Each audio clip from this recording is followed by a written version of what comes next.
श्री शिवाय नमस्तुभ्यम। हर हर महादेव। दोस्तों, इस वीडियो में गुरुजी आपको रुद्राक्ष का एक बहुत ही अच्छा उपाय बताएंगे, जो कि इसी सावन को करना है, किसी और सावन को नहीं। इसलिए वीडियो को पूरा देखना और वीडियो पसंद आने पर बेल आइकन ज़रूर प्रेस करना, ताकि नई वीडियो की नोटिफिकेशन आपको मिल जाए। अब गुरुजी से आज की कथा की कुछ मुख्य बातें सुनिए और उपाय सुनिए। जो 72 साल बाद ये जो सावन का महीना आया है, सोमवार से सोमवार तक का, कहते हैं इस सावन में जो सोमवार से सोमवार तक का सावन रहता है, सोमवार से शुरू सोमवार से विराम। अगर आपके घर में रुद्राक्ष है, आप रुद्राक्ष धारण करते हो या रुद्राक्ष अपने घर में रखते हो, तो उस रुद्राक्ष को छोटी सी कटोरी में रखकर या एक पात्र में रखकर 7 बार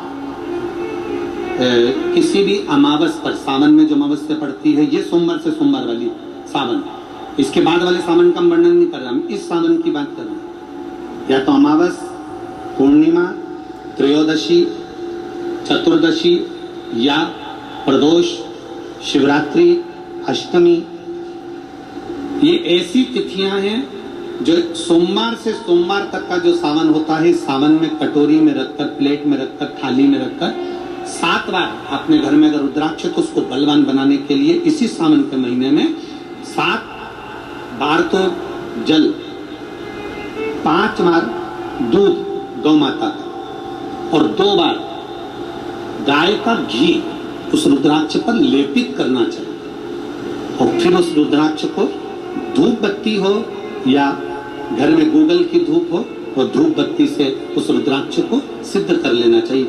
कुछ नहीं आता ना, शिव का नाम लो, श्री शिवाय नमस्तुभ्यम बोलो, और उस रुद्राक्ष का स्पर्श कर कर अपने गले में धारण करते हो तो गले में, पूजन में रखते हो तो पूजन में, या किसी कार्य सिद्धि के लिए रखते हो तो कार्य सिद्धि के लिए। अगर ये सोमवार से चालू होने वाले सावन को, सोमवार से विराम होने वाले सावन में अगर हम सिद्ध कर लेते हैं, तो वो रुद्राक्ष हमारे जीवन का सबसे श्रेष्ठ रुद्राक्ष हो जाता है, सर्वश्रेष्ठ। अभी हमारे सीहोर में कुबेरेश्वर धाम पर ये जो सावन का महीना आया है, इस सावन में हमारे यहाँ कुबेरेश्वर धाम पे वैसे तो जो महाशिवरात्रि आती है, जिस समय रुद्राक्ष उत्सव होता है, उस समय पर रुद्राक्ष को सिद्ध कर लिया जाता है। पर जो सावन ये आया है, इस सावन में हमारे यहाँ प्रतिदिन बाबा के रुद्राक्ष को सिद्ध करते हैं। प्रतिदिन नियम है रुद्राक्ष पर जल चढ़ाना, दूध चढ़ाना, घृत लगाना और बाबा के रुद्राक्ष, क्योंकि इतने भक्त आते हैं उनके लिए वो रुद्राक्ष सिद्ध होना चाहिए।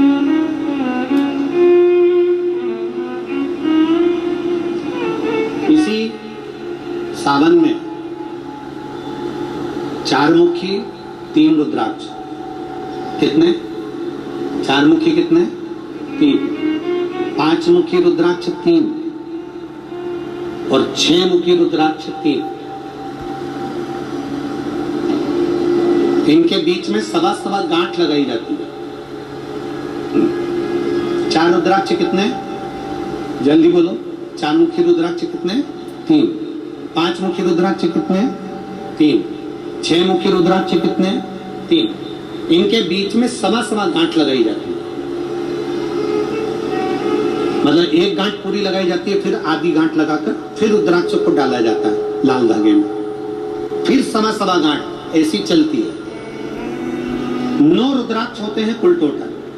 अगर ये 9 रुद्राक्ष को शंकर भगवान के शिवलिंग के पास में रखकर, यही सावन, इसको अन्य सावन में नहीं कर सकते, केवल इसी सावन भगवान शिव के मंदिर में शिवलिंग के पास उसको रखकर 7 लोटा जल, 5 बार दूध और 2 बार घृत अगर लेपन कर दिया जाता है उस माला को, और उसी माला को हम बेलपत्री के पेड़ के नीचे बैठकर अपने गले में अगर धारण कर लेते हैं, तो दुनिया का ऐसा कोई कार्य नहीं जो तुम्हारे लिए हो नहीं हो, पक्के में होकर ही माने। उस रुद्राक्ष का इतना महत्व, ये तुम जो सहज में सुन रहे हो ना, हम फिर कहेंगे दया सिंह, जो हम फिर दया सिंह जी को धन्यवाद देंगे कि ये जो सावन के महीने की कथा लिए दया सिंह जी, ये साधारण नहीं है। दुनिया के लोग भले इसको शास्त्रा में रखें।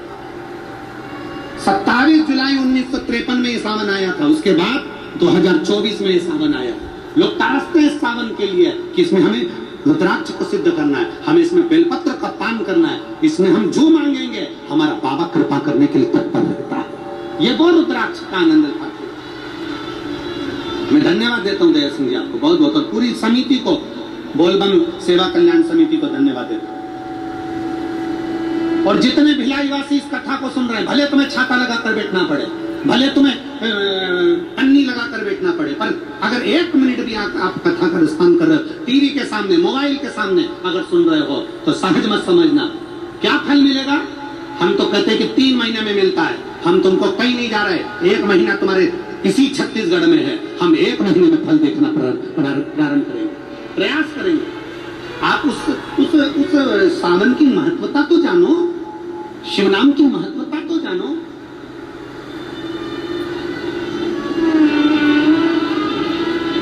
इतने बैठे हो भगवान से अपने दिल की बात, हृदय से हम भगवान को कैसे रिझाएं।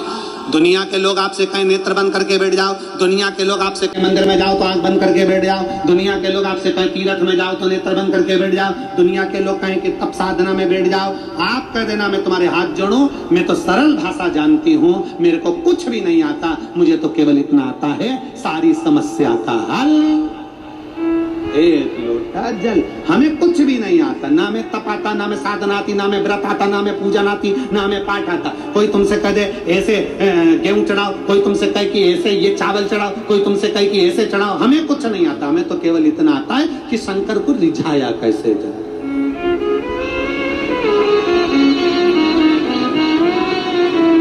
हम भगवान शिव को किस तरह से रिझा सकते। और फिर निवेदन करूंगा, जितनी सरलता से, जितनी सहजता से आप शिव को रिझाओगे, उतनी सरलता से शिव रिझता है, उतनी सरल।